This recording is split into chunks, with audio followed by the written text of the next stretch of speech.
104.7 The Cave, Mike the Intern on the phone with my good friend Aaron from Circa Resort and Casino, downtown Las Vegas. Reason I'm calling Aaron every week, of course, is because he's got some good insights into what's happening as far as across the sports world from a sportsbook perspective. So his insight is just awesome. So first up, of course, we got the NFC Championship and the AFC Championship this weekend. Before we go into the AFC, let's talk about the game in Philly. Aaron, what are your thoughts on this one?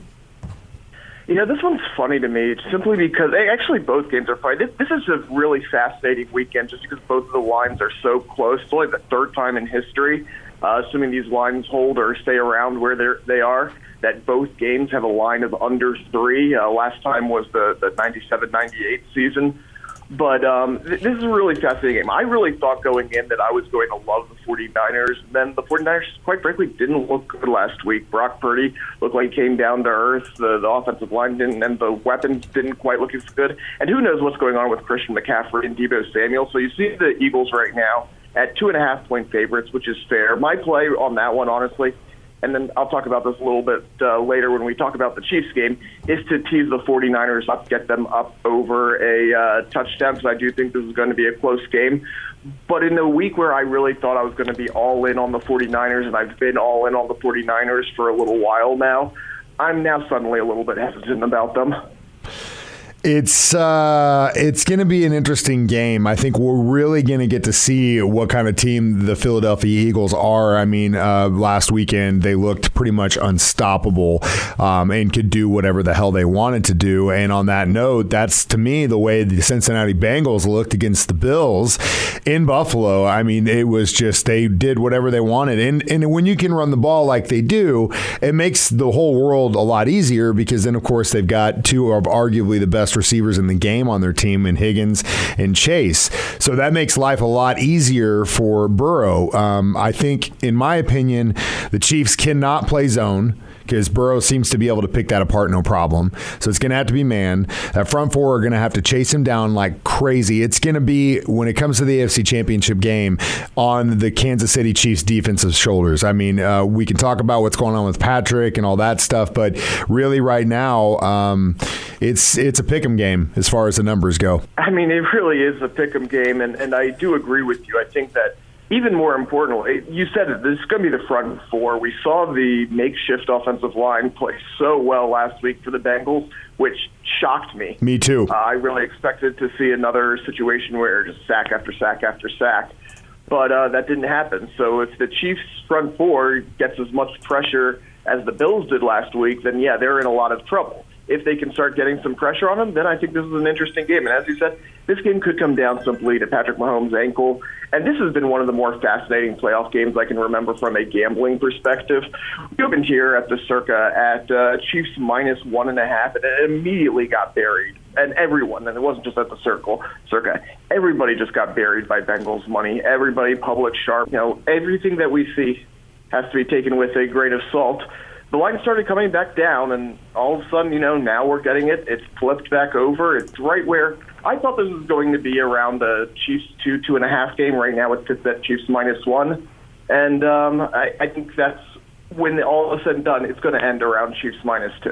Yeah, it's kind of flipped back and forth after the press conferences yesterday, and then watching him jog. I mean, he's going to play through it, whatever. We'll see what happens, though, man. It's going to be an exciting finish for the AFC and the NFC. I think any of these teams are definitely deserving of being at the end. Of course, I want my Kansas City Chiefs there as well. All right, last but not least, let's talk about futures for a second. I mean, I know we just had an announcement as far as baseball's Hall of Fame. And one of the guys, a former Cardinal, getting in, which is really cool. But who do you like? I know this is about the time of the year when the futures start getting put down on teams to go all the way into the baseball season. Who do you like going into this season so far? Oh, man, you're catching me a little bit off guard here. I normally flip over to college basketball before I get deep into baseball. But I'll tell you what, I have liked the Rays for the past few years. And, they're a team that's always built well. They always seem to be a little bit undervalued at the beginning of this season. And then they turn it on during the season, and eventually they'll cruise into the playoffs, and you'll get some good value on them. I think that if you're looking just, again, for a longer shot, not a long shot, of course, but something that might have nice value that you'll kind of look back in July and August and be like, oh yeah, I'm glad I got it then. I don't hate the phrase at all. That interesting pick. Yeah, I don't think you're wrong. We will definitely see what happens, but yeah, that's definitely not a bad choice at all. All right, you mentioned college basketball. It's been a little bit of a shakeup in the top 10. My K-State Wildcats got up there, but then of course, right after they get the recognition, they get knocked off by Iowa State, which is, it sucks. But there are some really good contenders this year, I think, going into the tournament, which is about a month away. Yeah, it's right away now.